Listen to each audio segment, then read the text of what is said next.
Well, hi, thank you for coming. Um, the advice I got from some friends about doing this tonight was not to begin by reading an excerpt. So without further ado, I'd like to read an excerpt. Well, some would do. It'll take just a few minutes, and for the timid among us, it contains 2 cuss words. His soldiers weren't yet calling him the lost cause behind his back, not when this began. The soldiers of his who would be injured were still perfectly healthy, and the soldiers of his who would die were still perfectly alive. A soldier who was a favorite of his, and who was often described as a younger version of him, hadn't yet written of the war in a letter to a friend, "I've had enough of this bullshit." Another soldier, one of his best, hadn't yet written in the journal he kept hidden, "I've lost all hope. I feel the end is near for me, very, very near." Another hadn't yet gotten angry enough to shoot a thirsty dog that was lapping up a puddle of human blood. Another, who at the end of all this would become the battalion's most decorated soldier, hadn't yet started dreaming about the people he had killed and wondering if God was going to ask him about the 2 who had been climbing a ladder. Another hadn't yet started seeing himself shooting a man in the head and then seeing the little girl who had just watched him shoot the man in the head every time he shut his eyes. For that matter, his own dreams hadn't started yet either, at least the ones he would remember, the one in which his wife and friends were in a cemetery, surrounding a hole into which he was suddenly falling, or the one in which everything around him was exploding, and he was trying to fight back with no weapon and no ammunition other than a bucket of old bullets.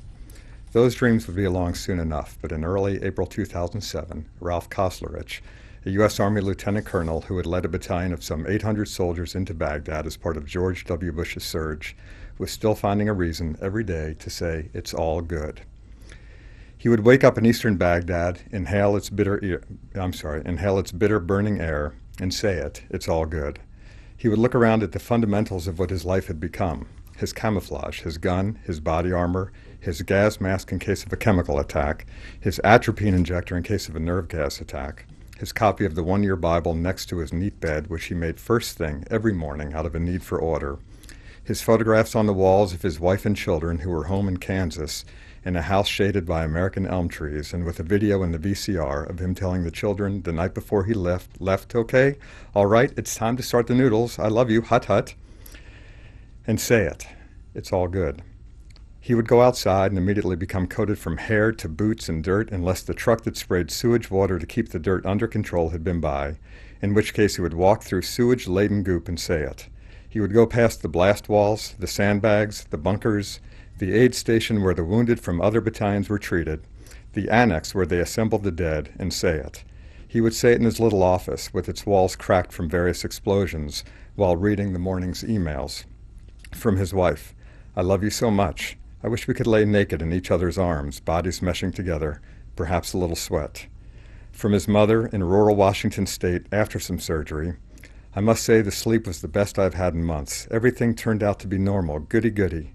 Rosie picked me up and brought me back home because that was the morning our cows were butchered, and your dad had to be there to make sure things were done right." From his father, "I have laid awake many nights since I last saw you, and have often wished I could be alongside to assist you in some way." He would say it on his way to the chapel, where he would attend Catholic Mass conducted by a priest who had to be flown in by helicopter because a previous priest was blown up in a Humvee. He would say it in the dining facility, where he always had 2 servings of milk with his dinner.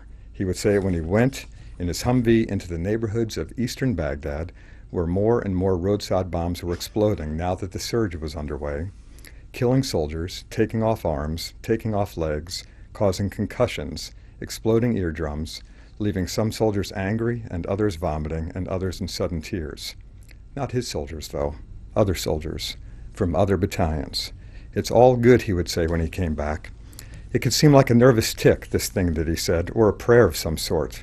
Or maybe it was a declaration of optimism, simply that, nothing more, because he was optimistic, even though he was in the midst of a war that to the American public and the American media, and even to some in the American military, seemed all over in April 2007, except for the pessimism, the praying, and the nervous tics. But not to him. "Well, here are the differences," George W. Bush had said, announcing the surge, and Ralph Koslerich had thought, "We'll be the difference. My battalion, my soldiers, me." And every day since then he had said it. "It's all good." After which he might say the other thing he often said, always without irony and utterly convinced, we're winning. He liked to say that too. Except now, on April 6, 2007, at 1 a.m., as someone banged on his door, waking him up, he said something different. What the fuck, he said, opening his eyes. I wanted to begin with that excerpt because I wanted to bring you back to a moment in time that seems like it was quite some time ago. You know, right now as Afghanistan is ramping up and American troops have been withdrawn from Iraq cities and will come out more fully next year, the war very much might seem over to us. And we can discuss that if you want after this short presentation. But if you think back to January 2007, it really did seem the moment as if the war was all but lost, and the only thing left was for the tragedy beyond loss. Will be the difference. That's what Ralph Koestler said when he watched George W. Bush announce the surge. He was in command of 800 soldiers, average age 19, most on their first deployment. What the book about them does is simple enough. It simply tells the story of what happened to them from a beginning of naive optimism to the end 15 months later. They went, things happened, they came home. That's the book.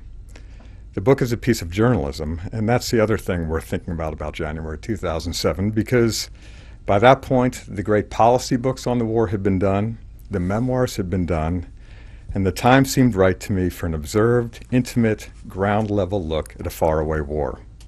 You go and you see, without agenda. That was the idea.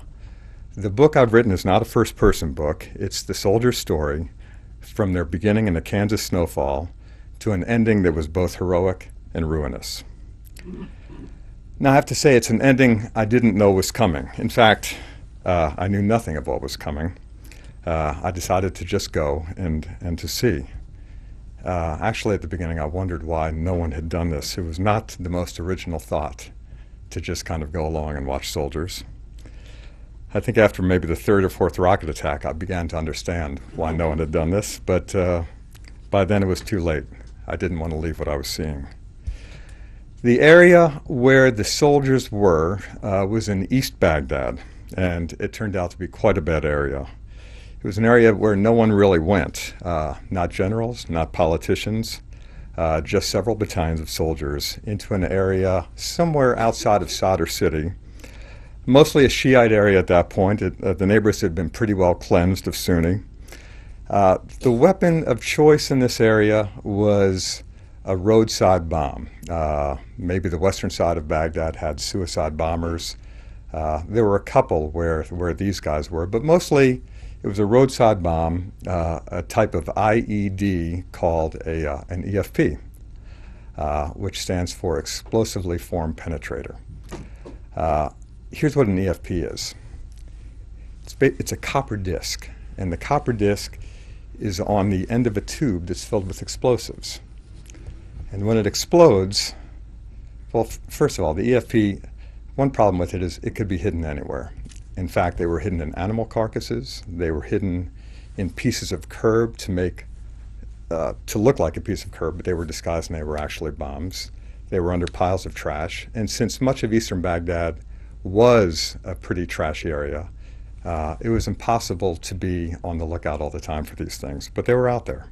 And when they exploded, the disc would come forward, and at such a high rate of speed, it would quickly become semi-molten.